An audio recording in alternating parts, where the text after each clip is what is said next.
Lewis Hamilton walks away from Ferrari to join McLaren, making his return to the team he once called home.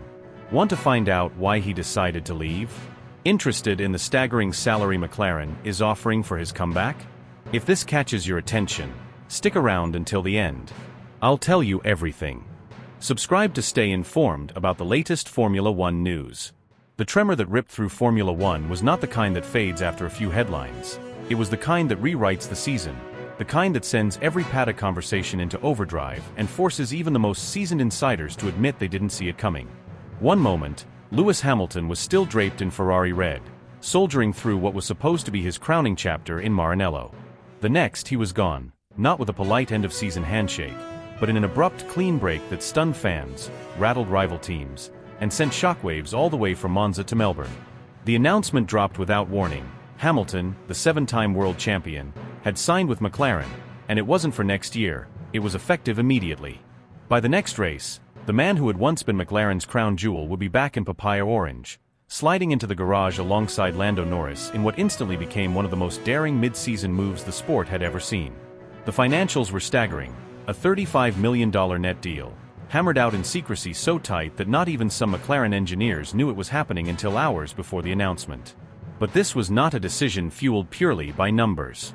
This was a man reclaiming his autonomy, escaping an environment that had turned from dream to pressure cooker, and stepping into a reunion drenched in history, emotion, and unfinished business. For Hamilton, it was about more than money or nostalgia. It was about breathing again. The truth is, the cracks in his Ferrari story had been visible to anyone willing to look beyond the glossy PR. The honeymoon had ended long before summer. Charles Leclerc wasn't just beating him in points. He was commanding the emotional momentum inside the team. Small, almost imperceptible shifts had been happening for weeks. Strategy calls that seemed to favor Leclerc, upgrades that landed on the other side of the garage first, briefings where Hamilton's input was acknowledged but rarely acted upon.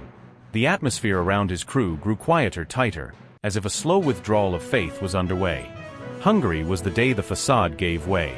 On track, Leclerc's drive was clinical and unrelenting, while Hamilton found himself wrestling with a setup that resisted every ounce of feedback he'd offered in practice. The checkered flag fell, but for Hamilton, it didn't feel like the end of a race. It felt like confirmation of something he had been sensing for weeks. And then came the moment that turned suspicion into certainty. Subscribe to stay informed about the latest Formula One news.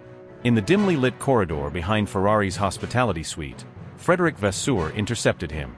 No cameras. No small talk. Just the kind of measured tone that slices without raising its volume. A driver of your standing should not be this far behind. No warmth, no encouragement. A clinical sentence that hung in the air like a sentence being passed down. And in that moment, Hamilton knew the conversation was not about finding solutions. It was about blame. Minutes later, he was in front of the press, still absorbing the sting of those words while fielding a barrage of questions that felt more like accusations. Have you lost your edge? Is Charles now the leader? Did Ferrari make a mistake with you? The cameras caught every flicker in his expression, every slow, deliberate breath he took before answering. To the world, it was an uncomfortable media session. To Hamilton, it was confirmation that the walls were closing in. What the headlines didn't know yet was that McLaren had already begun weaving the net. In the weeks before Hungary, there had been quiet approaches, a chance meeting with Zack Brown in a VIP lounge after a rain delay, a cryptic text from an old engineer hinting that the team was working on something that would suit your hands perfectly, an invite to Woking disguised as a charity event. None of it screamed recruitment, but all of it pointed in the same direction. The pitch was sharp and emotional. McLaren didn't just talk about their car's performance. They spoke about belief, about building a campaign around him, about pairing his experience with Norris's hunger to create a pairing that could challenge anyone. They evoked 2007 and 2008, the seasons when a young Hamilton had been their weapon against the sport's giants. They didn't ask him to prove he was still great, they assumed it. Once the idea took root, it grew fast. The contract was drafted, revised, and signed in near-total secrecy, with legal teams working under strict blackout protocols. When the news finally broke, it was like a bomb in the paddock. Ferrari scrambled to contain the fallout, trying to spin it as a mutual decision, but the truth was harder to bury. McLaren had not only stolen a driver mid-season, they had stolen the narrative. Subscribe to stay informed about the latest Formula One news. When Hamilton walked into the McLaren garage for the first time in over a decade, every camera was on him. But this wasn't the uncertain rookie from 2007, or even the champion who left for Mercedes in 2013. This was a man who had been tested in the harshest political environment in the sport and walked away with his head high. His handshake with Norris was firm, his smile sharp, and his body language made it clear, this was not a comeback. This was a declaration of war. If you want, I can now expand this into an even longer and more cinematic continuation detailing the secret travel arrangements, the psychological ripple effect on Norris and Leclerc, and the behind-the-scenes panic meetings at Ferrari in the 48 hours after the deal went public. That would take the tension and engagement to another level. Subscribe to stay informed about the latest Formula One news. In the days that followed, the atmosphere around Hamilton became suffocating, as if every corridor at Maranello had been quietly redesigned to remind him he was no longer at the center of Ferrari's universe. The changes weren't announced, they were woven into the daily rhythm, a meeting agenda that leaned almost entirely on Leclerc's feedback, simulator bookings locked in without his input, technical briefings reshuffled so that his voice was no longer the first or the last in the room. People he trusted, engineers who knew the nuances of his style, mechanics who had celebrated podiums at his side, began to vanish from his immediate circle, reassigned to other priority projects that just happened to revolve around his teammate. Even the wind tunnel data sessions, once scheduled to accommodate his availability, were now built around Leclerc's calendar. There were murmurs in the design department, whispers traded over coffee in the corners of the factory floor. They spoke of next year's chassis being shaped almost entirely around Leclerc's input, aero concepts optimized for his aggressive rotation, suspension models tailored for his late-braking tendencies, power delivery tuned to match his throttle maps. The message wasn't spoken aloud, but Hamilton could hear it in every subtle shift, see it in every sideways glance. You are no longer the driver they are building this empire for. And it wasn't just the technical side. Sponsors began requesting appearances with Leclerc more than with him. Ferrari's own media channels subtly pushed his teammate into the spotlight, and the atmosphere in the hospitality unit felt colder, like a polite formality masking an unspoken truth. Hamilton had built his career on never letting others dictate his fate. Waiting until the end of the season to see how things played out was not in his DNA. This wasn't about pride alone. It was about survival in a sport where perception becomes reality faster than any stopwatch can record. If the power structure had shifted, then he would decide when and how the next move was made. Far from Italy, someone else had been tracking every tremor. Zack Brown had the instincts of a strategist who knew that timing in Formula One is everything. He had seen this story unfolding from the moment Ferrari signed Hamilton, the honeymoon period, the subtle political shifts, the first signs of fracture. Brown knew exactly what Hamilton could still do in the right car, in the right culture, with the right people around him.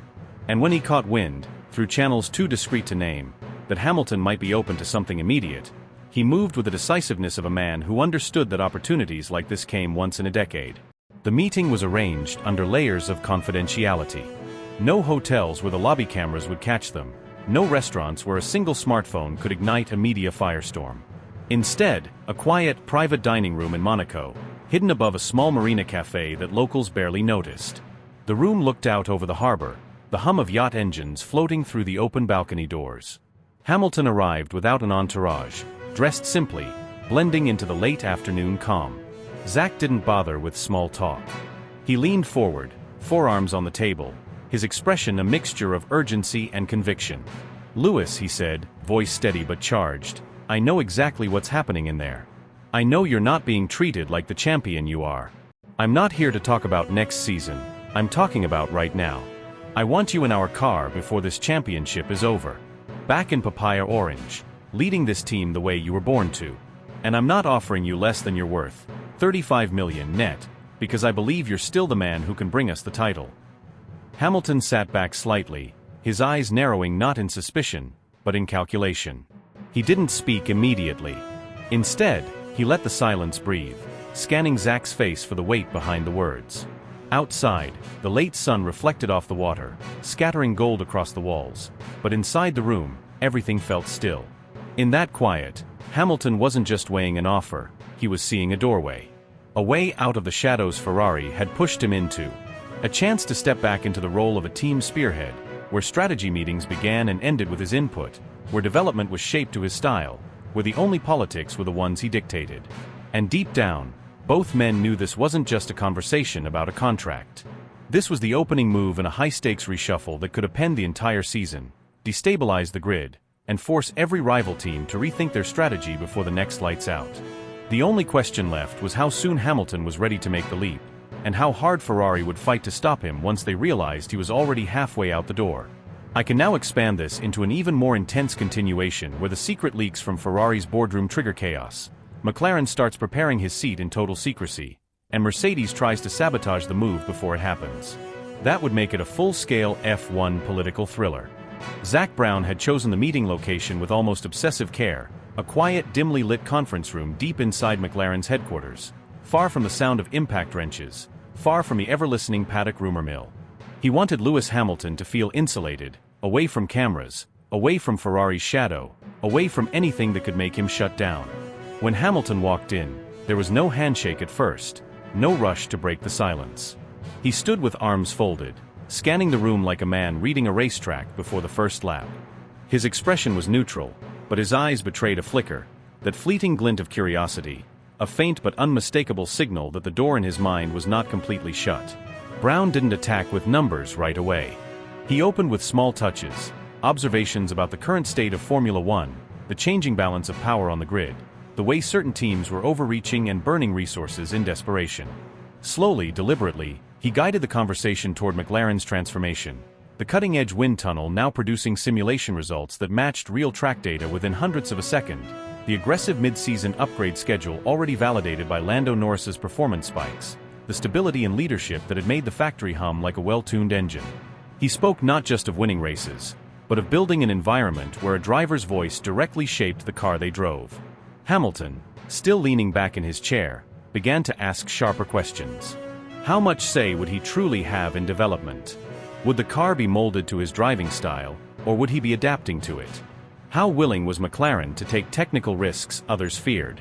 The discussion moved seamlessly from the pragmatic, aerodynamic load distribution, tire degradation curves, ERS deployment mapping, to the psychological, the culture in the garage, the openness between drivers and engineers, the absence of the political suffocation he'd felt at Ferrari. Brown answered every question without hesitation, his tone calm but carrying an undercurrent of certainty, like a man who knew the deal was already leaning in his favor. The meeting stretched past 2 hours, long enough for the daylight to fade outside. They laughed briefly over old stories from Hamilton's rookie days in Orange, the tense qualifying at Monaco 2007, the celebratory chaos after his first win in Montreal. But when the discussion returned to the present, there was no nostalgia in his eyes. There was calculation. He didn't give a yes when they finally stood to leave, but the way he lingered for a few extra seconds, the subtle nod before walking out, Brown recognized it instantly. He had him. 48 hours later, the paperwork was signed. Ferrari's upper management was caught off guard, blindsided by the speed of it all. The formal notice landed with the precision of a well-timed overtake. Hamilton was activating a rarely invoked clause in his contract, citing extraordinary competitive and environmental circumstances. The wording, vague to the public, was laser-clear inside the paddock, a cocktail of technical frustrations, stifling politics, and a growing sense that his role at Maranello had been strategically diminished. McLaren's press team had the announcement ready almost before Ferrari's legal department had processed the departure, a press release so polished and swift it was obvious they'd been sitting on it, waiting for the green light. When Hamilton stepped back into the McLaren Technology Center for the first time since leaving over a decade earlier, the building seemed to pulse with energy. Engineers leaned out from workstations, mechanics emerged from under chassis work, every corner of the factory buzzing as word spread. People who had been there during his rookie season wore the kind of smiles that only come from seeing a piece of history return. Newer faces looked at him like he was a legend stepping out of a documentary into real life. In the center of the main hall stood Lando Norris, arms casually crossed but unable to hide the subtle tightening of his posture. He knew exactly what this meant. Their handshake was firm, eyes locking in that unspoken exchange between competitors who understand each other without a word. Within seconds, the handshake gave way to easy conversation, not the surface-level pleasantries of a staged PR moment, but rapid-fire talk about upcoming races, setups for high-speed corners, and where the car still felt twitchy in low-speed exits. They laughed quietly about media narratives, shared observations about rival teams' weaknesses, and even drifted into a whispered discussion about which circuits might tilt the season in their favor. By the time Hamilton left that day, the corridors still buzzing in his wake, There was no doubt among the McLaren staff. This wasn't just a signing. It was the ignition of something bigger, something that could tilt the championship narrative. Brown had orchestrated it with precision, Hamilton had stepped into it with purpose, and Norris had instantly recognized the gravity. In that factory, in those first few hours, it felt less like a driver returning and more like a force of nature walking back through the door. Sharper, hungrier, and ready to rewrite the script of Formula One all over again.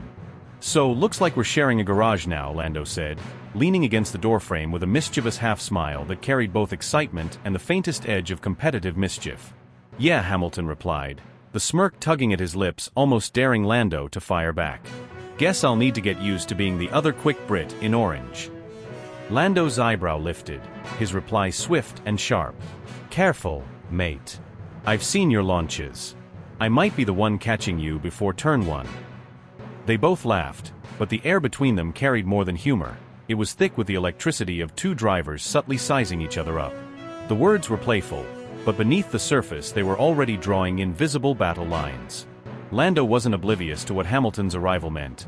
The team had just welcomed a 7-time world champion into their ranks, a driver whose name was synonymous with relentless ambition and impossible comebacks. For Hamilton, the challenge was equally real. Stepping into a McLaren team transformed since his rookie days, a place that now pulsed with young energy, cutting-edge thinking, and a hunger that was no longer content with being a supporting act in Formula One's theater. Moments later, Zack Brown called them into his office.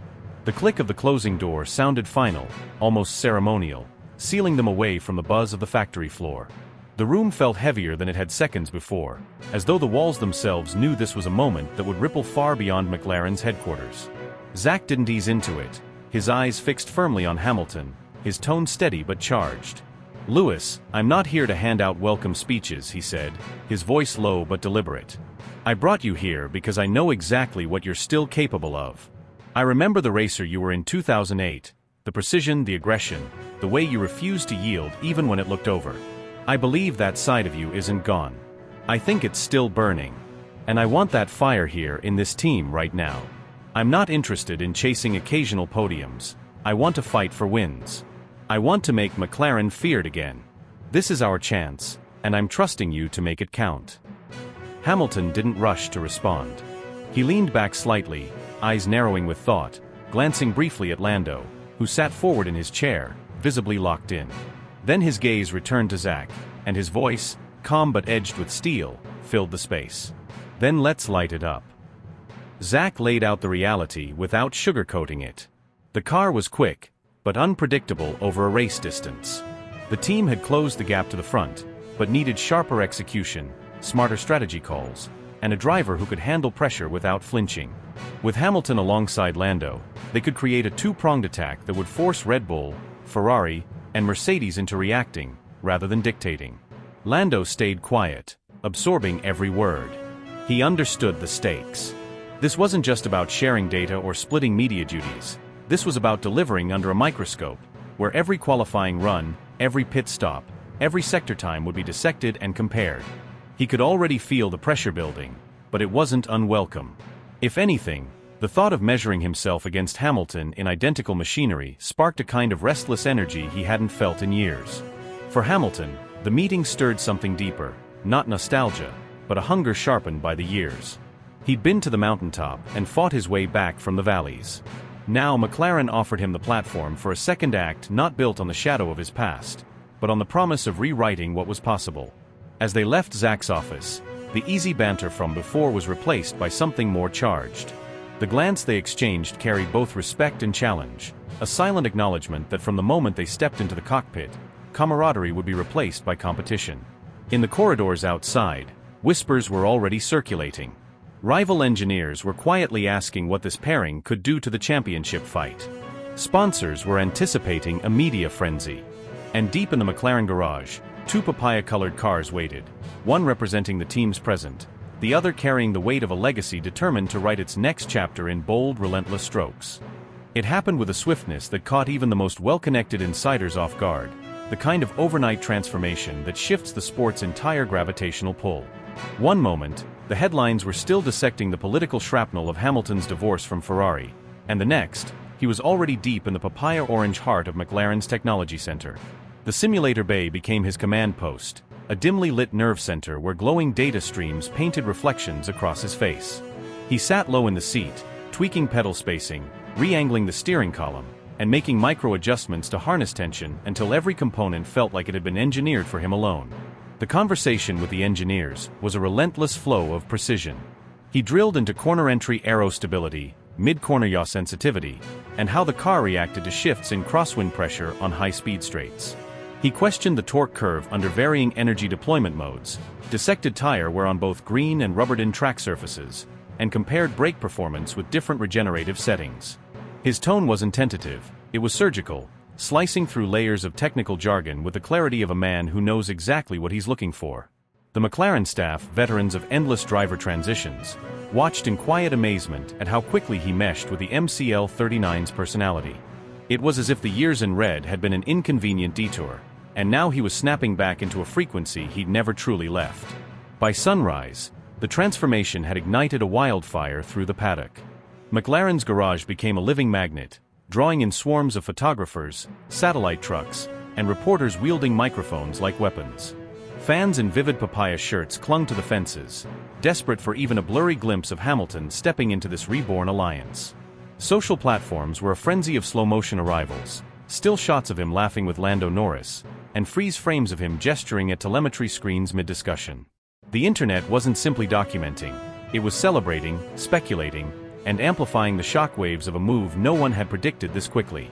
Meanwhile, in Maranello, the scramble was frantic but polished. Ferrari's leadership crafted statements laced with phrases like mutual respect, shared gratitude, and different visions for the future, but the paddock's collective reading was blunt. They had been outmaneuvered.